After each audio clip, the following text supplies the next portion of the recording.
Indian ઇક્વિટીઝ માટે ઘણી મહત્વની અપડેટ, કારણ કે HSBC દ્વારા અહીંયાથી ઇન્ડિયન ઇક્વિટીઝ પર ખાસ કરીને એક અપગ્રેડેશન આવ્યું છે, એટલે કે ન્યુટ્રલનું જે તેઓએ રેટિંગ આપ્યું હતું ઇન્ડિયન ઇક્વિટીઝને અપગ્રેડ કરીને ઓવરવેટ કર્યું છે.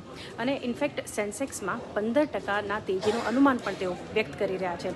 2026ના અંત સુધીમાં જોઈએ તો સેન્સેક્સ માટે HSBC દ્વારા 94,000ના લક્ષ્યાંક આવ્યા છે અને 2025 એટલે આ વર્ષના અંત સુધીમાં સેન્સેક્સ 85,130ના લેવલ્સ પર પહોંચી શકે છે. એ ટાર્ગેટ HSBC દ્વારા આવ્યા છે.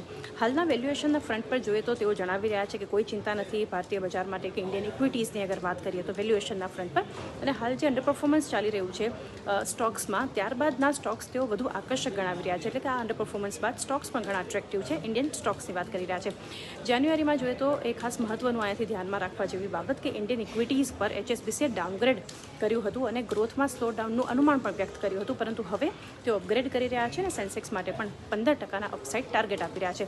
8 મહિના બાદ ભારતીય ઇક્વિટીઝને હવે તેઓ અપગ્રેડ કરી રહ્યા છે અને મોટાભાગની લિસ્ટેડ કંપનીઓ પર US ટેરિફની મર્યાદિત અસર આવશે એમ પણ HSBC માની રહ્યા છે. ઇનફેક્ટ સરકારની પોલિસીઝ જે છે એ ખાસ કરીને ઇક્વિટીઝ માટે ઘણી પોઝિટિવ છે એમ પણ HSBC જણાવી રહ્યા છે. તો એક ઘણી મહત્વની અપડેટ ઇન્ડિયન ઇક્વિટીઝ માટે HSBC તરફથી.